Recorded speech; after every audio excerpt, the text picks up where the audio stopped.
The atheists are revolting, and the theists need to talk to other theists about how to talk to us. Like we're not just normal people that don't believe them when they assert there's a God. They made a mistake here, though, because they uploaded a video on how to speak to an atheist, and now we can prepare. Hello, I'm the Skeptic, the British floating circle that watches people make extraordinary claims and then explain why I don't accept what they're saying. Stand to Reason, a channel with almost 100,000 subscribers, trains Christians to think more clearly about their faith. Greg Kulk took a call recently where the caller wanted to know how to speak to his atheist friends. I mean, I can do that now and just say find some common ground and go there. Sports, food, hobbies. But they probably mean, how can I convince my atheist friends that they're wrong and there is a God? Well, that wasn't the best idea because now you've uploaded it to YouTube and we know exactly what's going to be said and we can get ready. However, before we learn how theists are going to word battle us, if this isn't your first Skeptic video, hit the like, the subscribe and the bell to get more videos like this in your algorithm. And a super thanks to those that hit super thanks over the last few videos. Anthony Barcelos 2206, Andy H3065, Racina, Dr. Osiris, and Sonia Elizabeth. Lisa the Rainbow Giraffe bestows leaves upon you all. More hen. So, if you're an atheist, you're definitely going to want to hear how theists are going to convince you that there's a God. Yeah, I had a question. Okay. So, I've got 6 friends who are all atheists. They're all they're my closest friends. They're pretty militant atheists, and they have been for a few years. They think Christianity is dumb. They think it's not logical, and I think part of that's because of the colleges they went to and what they've been exposed to. So my good friends don't believe what I do. Why do they have to? Does belief need to be the foundation of your friendship? And they went to different colleges and weren't exposed to your belief? I'd like to know what colleges they are so that I can send those colleges a basket of muffins. And I'm trying to see the best approach I can take to start witnessing to them and evangelizing to them. I guess, if you don't want to be friends with them anymore. I'm newer to apologetics, and I love it so far. Oh, good. I've got your books, Frank Turek's, Lee Strobel, J. Warner Wallace, pretty much all the big names, which are all awesome individuals, and I love their books so far. I'm just trying to determine what's the best approach. Let me get this one, Greg. The best approach is to probably not care if they do or don't believe and then just carry on. Why do you need to try to convince them of your Lord and Saviour Beebus Knights? Well, Should I wait until I have pretty much every single argument down really well? And should I do it one friend at a time, one-on-one?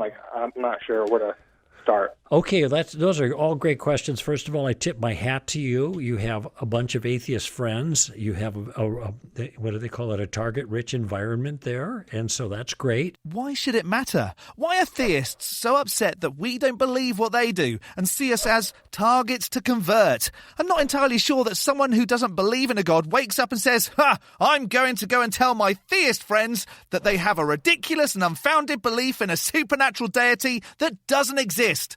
Well, that does sound pretty fun. I hope that the way that you're comporting yourself and living your life, and I'm pretty confident of this, is going to be noble and commend Christianity to them, so you're not sending out any negative signals. But and you're also doing a great job in boning up on the information. Boning up. I know, it means cramming information, but boning. All the people you mentioned are great people to read, and there's a lot more out there. So you're doing a great job. Good for you. Let me ask you this. Have you read the Tactics book yet? I am reading it right now. I haven't finished yet. I'm currently reading that one, and I don't have enough faith to be an atheist at the same time. Okay.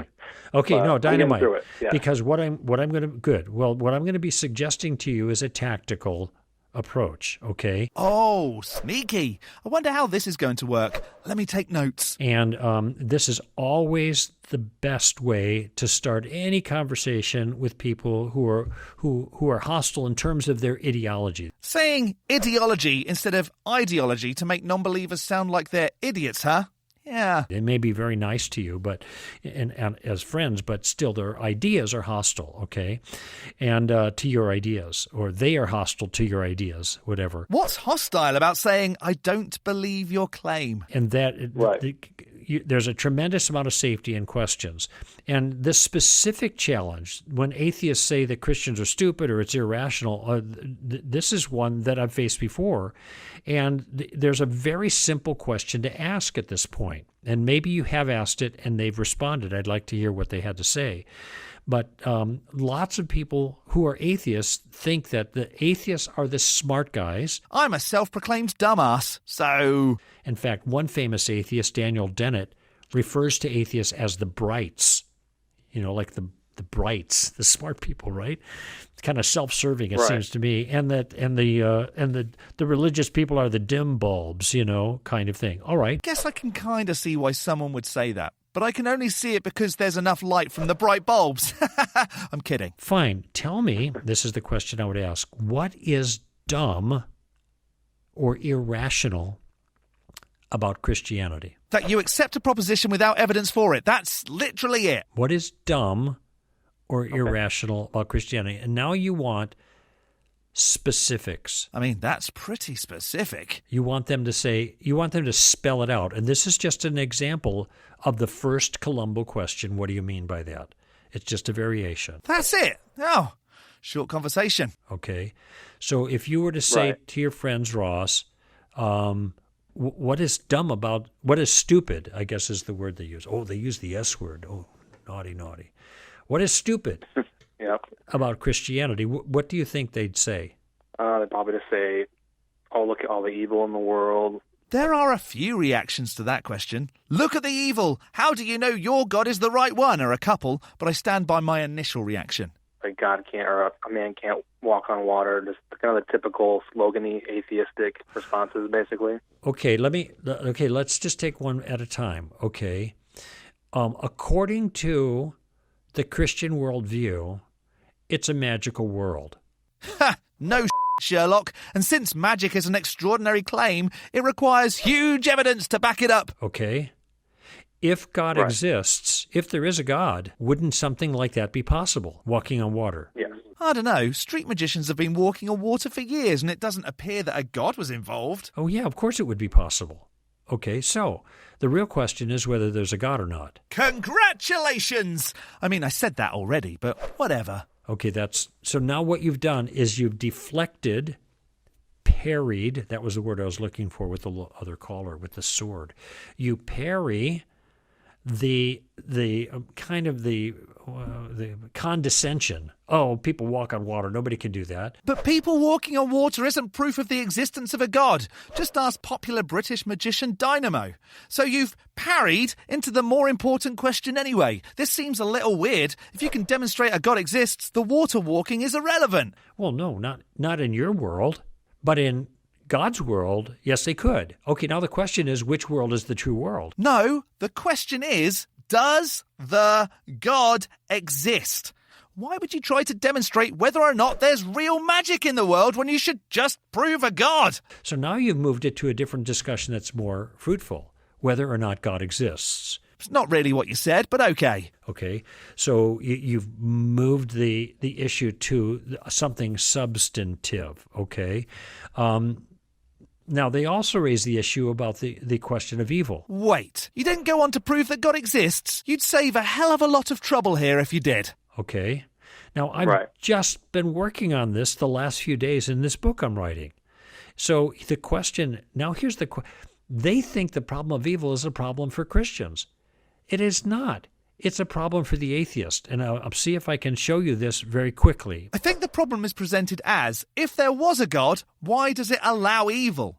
Why did it create evil? Because that's the point. It created it. The Christian God's supposed to love everyone, supposed to know everything, and supposed to be incredibly powerful. It supposedly created a being it can't actually defeat, or chooses not to. It's meant to love the people it created, and yet it allows killing and famine and whatnot. If it was real, why wouldn't it do anything about it? Because the question I'm going to ask is, when they say the problem of evil, so you believe there's real evil in the world? Yes, I do, obviously. They're going to say, okay. Now, the next question is really important. Are you saying that there's evil out there, that things people do are actually evil?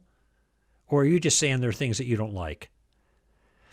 Now, Ross, that's the difference between objective evil and or morality and subjective morality or relativism. Okay, you just want to get clear. All we're doing is getting clear on their idea. Do you think there are really real, actual evil things in the world? Okay, that's what I want to know. That doesn't change the fact that these things happen. The evil is just a label. Goes against the betterment and longevity of the species might be more accurate. Or maybe good being that things are helpful and not good are things that aren't. I see where this making out evil as a biblical word thing is going. When people raise the problem of evil, they actually usually mean there's evil in the world. Okay? Even the atheist says that. Look at those things. Look at the shootings. Look at this. Look at all the genocide. Look at all that stuff. Look at all that bad stuff. How could God allow all of that? Okay. Right. Okay, so fine. Let's say, okay, this is another move here at this point. Now that you've clarified that they believe in objective evil, those things are actually bad. Okay, fine. I don't know how confirming whether it's someone's opinion that something is or isn't not good gets you closer to proving a God, but whatever. So you're an atheist, right? So notice I'm role-playing here. I'm role-playing both sides for the sake of time. Yep. And let me tell you, it's thoroughly entertaining. Though may I suggest voices for different characters? So you're an atheist. Yeah, right. So let's just say there is no God. Okay. Are those evil things still happening? All this stuff you just described, all these school shootings and the genocide and all these rapes and all that stuff, it still happens, right? Yeah. Okay, so there's no God, but all these evil things are happening. Explain to me how those things can be evil if there is no God. Because killing bad and hurting not good. If you need a God to tell you to not kill people, you're a bit of a shit. That's the question. And it's not a great one because it still doesn't get any closer to demonstrating a God. Explain to me how those things can be evil in the way you're talking about them if there is no God. Now, they might say, wait, I don't get what you're after. Well, okay, wait a minute. You said these things are evil, right? Yeah.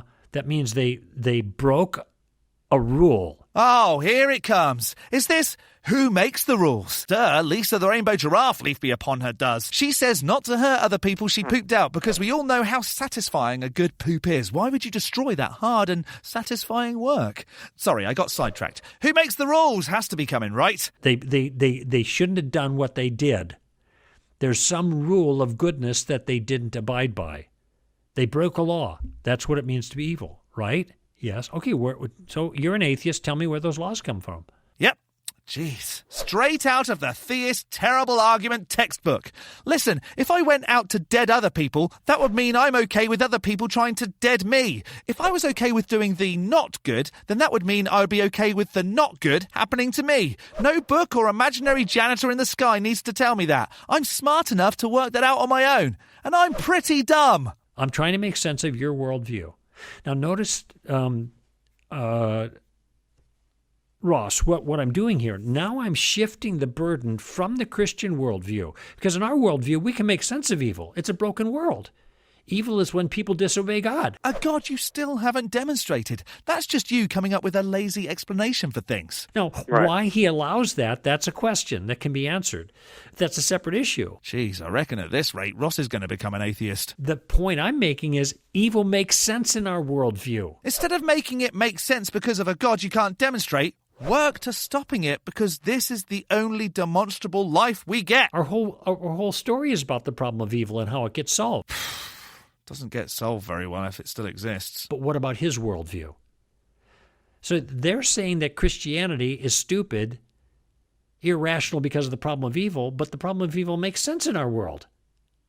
What it doesn't make sense is the atheist world. Oh, no, it makes sense. We just tried to stop it from happening. And then there are prats like you saying, oh, it's God's plan. Jesus will save us, and not doing anything about it.